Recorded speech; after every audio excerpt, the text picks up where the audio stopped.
بسم الله الرحمن الرحيم لو أنزلنا هذا القرآن على جبل لرأيته خاشعا متصدعا من خشية الله لو أنزلنا هذا القرآن على جبل لرأيته خاشعا متصدعا من خشية الله لو أنزلنا هذا القرآن على جبل لرأيته خاشعا متصدعا من خشية الله وتلك الأمثال نضربها للناس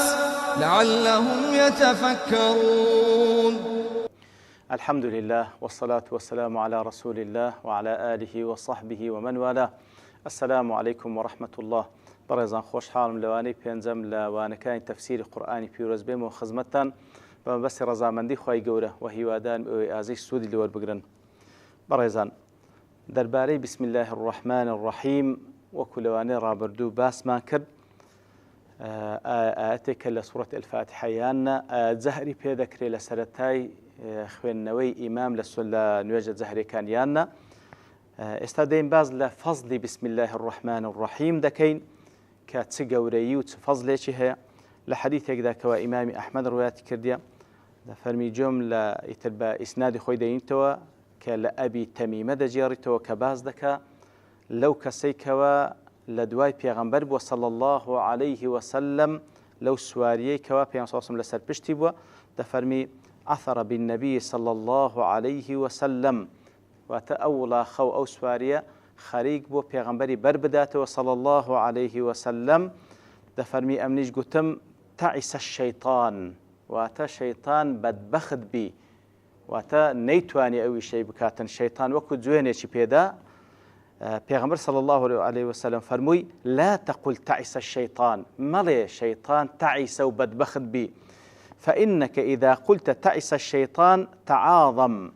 أجر بلي شيطان بدبخت بي أو الشيطان خوي بي جورد بي وقال بقوتي صرعته لو حالتي دنيا هات مشاكا بقوتي خوم أو بعادي دا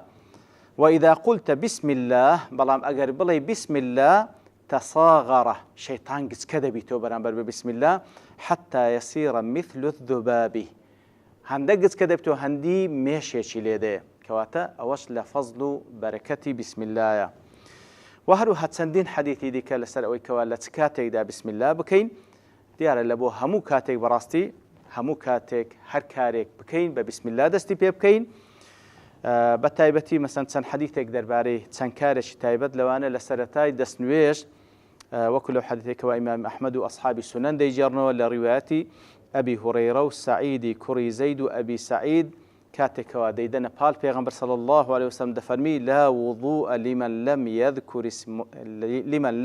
يذكر اسم الله عليه دسنويجي أو كسدروسنيا أو كبسم الله نكا لسرتاكي كحديث حسنة يتن هندق لزانا دفرم بسم الله لسرتاي دسنويج دا واجبة هندج دارين سنة مهم بسم الله الرحمن بسم الله كردن لسرتاي دسنويج حديث پیغمبري لسر صلى الله عليه وسلم وهروها لكاتي نان خواردن و دەست پێکردنی نان خواردن وەکو لە صحیح مسلم دا هاتیە کە پێغەمبەر صلی الله عليه وسلم بە عمەری کوڕی ئەبی سەلەمە دەفەرمی قل بسم الله بڵێ بسم الله وكل بيمينك بەدەستە ڕاستیشت بخۆ وكل مما يليك و هەروها لە پێشە خۆت بخۆ کەواتە بە بسم الله دەست پێ بکە. دیار وەکو لە حەدیثی دیکە هاتێ کە کەسێک ئەگەر بە بسم الله دەست پێ نەکاتن ئەوە شەیطان لەگەڵی دەخوا لێ ئەگەر لە سەرەتاشیدا لە فکری چوو ئەوە لە کۆتاییەکەیدا بڵێ بسم الله في أوله وآخره ئەوە شەیطان خواردیتیشی دەهینیتەوە. بە هەر حاڵ پێویستە بسم الله بکرێت لە سەرەتای ناخواردن و هەروەها یەک لەو شتان لەو حاڵەتانی کەوە حەدیثی لەسەر هاتیە بسم الله لەسەر بکەی لەو کاتێکەوە لا حرج في بيان الدين كاتك وبيا ولقى الخيزانة كي دروس دبيتن وكل صحيحين داهات ابن عباس خواي يقول لخوي وباب رازيبي دفن بيغمبر صلى الله عليه وسلم دفن لو أن أحدكم إذا أتى أهله أجر يقلن كاتك ودستلا خيزانة كي قال بسم الله اللهم جنبنا الشيطان وجنب الشيطان ما رزقتنا مرة بسم الله خوا الشيطان من لي دور كيوه وهروها أو كبيش من دبخشي خوا الشيطان لي دور بكيوه فإنه إن يقدر بينهما ولد لم يضره الشيطان أبدا أجر تقدير خوا لنتيجة أو دروزبونا أو نزيق بونا ويشجنون بياوه لقال يكتري من دالة اللي بباش كوي أو الشيطان ناتوين زرد بمدالة بقيني إتر وكو زانان دفرمون براستي بسم الله لهمو كاريشي خير بيوستا بسم الله بكي تا وكو بركتي بكوتناوي وكو ديار اللباس كن بسم الله زيادة لما بديار كي كوا بسم الله تن ضرورية أو زادين بپشتواني خواهي قول باس لتفسير بسم الله الرحمن الرحيم دكين بسم الله الرحمن الرحيم واتدس بيدكم داوای یارمەتی لە خوای گەورە دەکەم لەو کارەیدا ئەو خودایی کە الله سبحانه وتعالى الرحمن الرحيمة ئیتر کە بەورتر بمانوی باسی بکەین بسم الله باەکەی بسم الله باەکەی وەکو زانایان بە چەند شێوەیەک وەسفیان کردێ باء التضمين أو الإلصاق أو المصاحبة أو الاستعانة كواتا يعني كاتك بسم الله واتداوای یارمەتی لخواي گەورە دەکەم سبحانه وتعالى لبو دەستپێکردنی ئەو کارم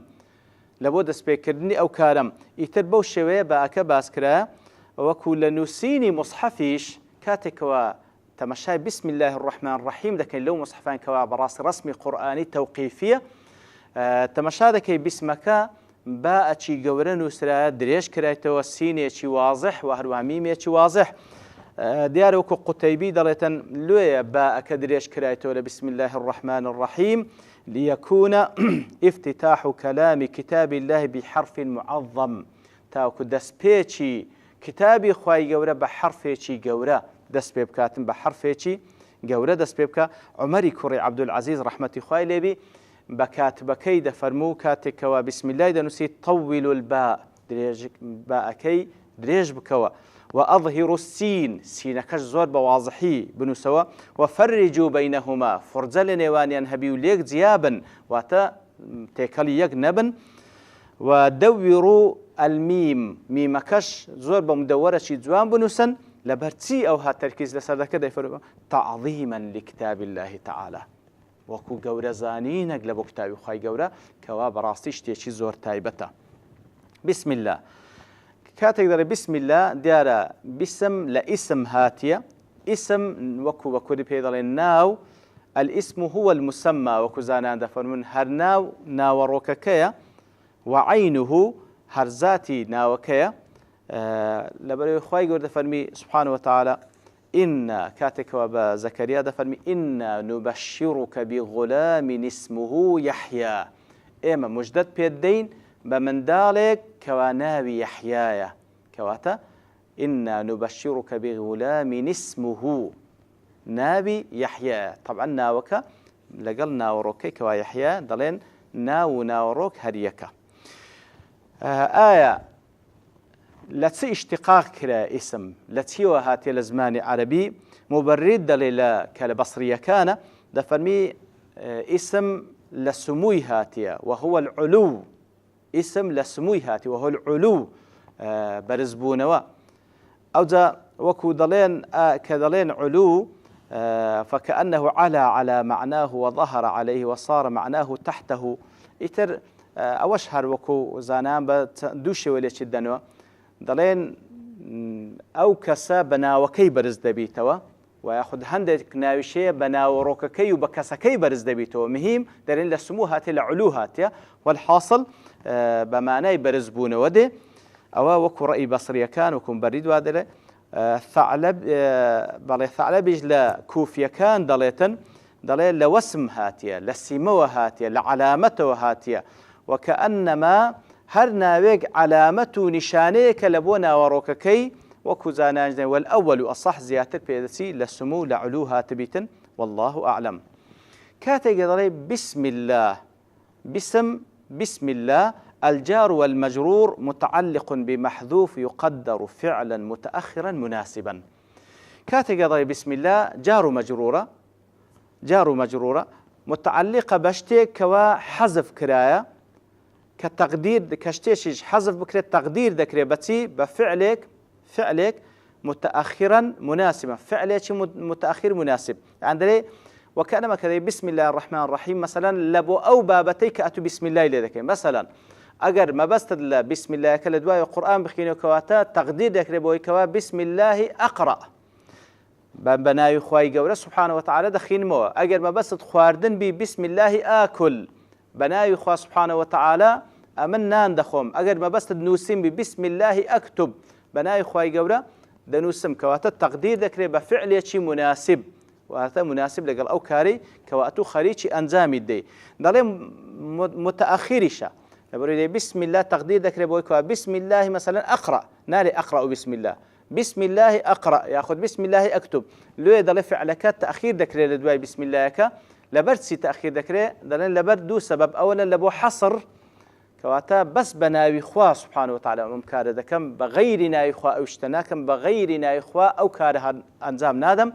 وهروا فائدة دوميش تبركا بسم الله الوقت تبركا ناوي خواب بيش فعلك يخود ديخي بسم الله آكل بسم الله أقرأ بوش وكواتا لو يدلين تقديدك بفعلش متأخر تاوك فعلكيتو لدواي ناوي خواي قول به سبحانه وتعالى. بسم الله كاتك دلي باسم لاسم هاتية اسم مفردة وكو الشيخ عبد الرحمن بن ناصر السعدي دليتا اسم مفردة مضافة يعم جميع الأسماء كواتكاتك بسم الله لبروي بصيغي مفرد هاتي ومضافشة كواتبهمونا وكاني خواي قورة سبحانه وتعالى كوالله الأسماء الحسنى هي وكل قرآن بيروز دفرميتن كواتبهمونا وكاني خواي قورة أو كاردس بيدكم. بسم الله الله سبحانه وتعالى لفظ الله وكزانان كوصف ذكر علم على ربنا تبارك وتعالى لفظ الله أو ناوي بيروز الله سبحانه وتعالى وهو أعرف المعارف ديار الأزمان العربي معرفة ونكرها معرفة بابلين حسب هي زكان كما معرفة لكما معرفة بقوتها يتروكو سيبويه دليتا أعرف المعارف لفظ الله سبحانه وتعالى لهمو ناس رايق ناس راوترا سبحانه وتعالى ديارا لا يسمى به غيره لو هندق لتفسير وآتي فرمون كخواي قرد فرمون هل تعلم له سمية دزاني كسيك هبي ناي خوي بناوي الله لنبي سبحانه وتعالى لمسلمان ولكافر لبيشين ولباشين حتى روج قيامة شيش هيت كسيك زور أدناك أو ناول خوي من البروي تايبة بذات الله سبحانه وتعالى وأهل وكاتك وملاحظة بكي لقرآن بيروز وكزانا دفن أو أصلي همنا وكان خوي قوري سبحانه وتعالى لو همنا وكان كذرنا بال أو ناو بلام أو ناو نادر تبال ناو كان ديك هو الله الذي لا إله إلا هو الحي القيوم إلى آخره هو الله الذي لا إله إلا هو لسندين سورة لسندين آيات خوي قوري سبحانه وتعالى كنا وكان كباز ذكا ديداتو بال أو ناو ولله الأسماء الحسنى كواتا أصلنا وكان نا وكانت كهموي تابعا لبو ناوي الله سبحانه وتعالى أجا باشان آية أو ناوة آية بابل مشتقة يان جامدة أويش براستي زانان لبتسان شويك باسي دكان هندك دلين مشتقنية لبروي علامة ناويش علامة لبوزاتي الله سبحانه وتعالى هندك دلين مشتقة يكتر اشتقاق خيلة سهة هندك دلين لأله إلهة أي عبد عبادة كواتا لا عبادته بمعنى عبادته هاتية كواتا أو ذاتي هو المعبود بحق سبحانه وتعالى بمعنى يدي مبرد دليتا لاوي وهاتية ألهت إلى فلان أي سكنت إليه فكأن الخلق يسكنون إليه واتا لوي وهاتنا يزاتي الله سبحانه وتعالى واتا مخلوقين كاتك ودسنا بالخواي قور سبحانه وتعالى لين زيق دبنوا يسكنون إليه آرام دقرن وهر وهندق لزانان دلين لوله هاتية وكأن العباد يولهون إليه أي يفزعون إليه في الشدائد واتلوي وهاتك واتبندكان كاتك والتنغاندا خويان ددنو بناي خوي جور سبحانه وتعالى هروكو يوله كل طفل إلى أمه كاتك ومن دال توشي تنغانگ يكسر خوي دات بناي دايچي يتر بندكان لكاتي تنغاندا خويان ددنو بال ذاتي الله سبحانه وتعالى يتر لوي وهاتيان لويت كهاتيان جامدة وكو قوتمان براستي ورأي تندين علماء لسر أو بابتي يتر أوان مهم ببسم الله الرحمن الرحيم كلفظ شي زور مباركة زورش بيسمان بيها كلنوزده بيت بيك هاتيا براستي بيويست وبردوام لسر زمان ما بي له مكاريشي خير الرحمن الرحيم لبرد توابوني كات ببشتواني خواهي قورا لواني داهاتو دين وخزمتي باسي دكين وصلى الله وسلم على نبينا محمد وعلى آله وصحبه أجمعين وآخر دعوانا أن الحمد لله رب العالمين. بسم الله الرحمن الرحيم. لو أنزلنا هذا القرآن على جبل لرأيته خاشعا متصدعا خشية الله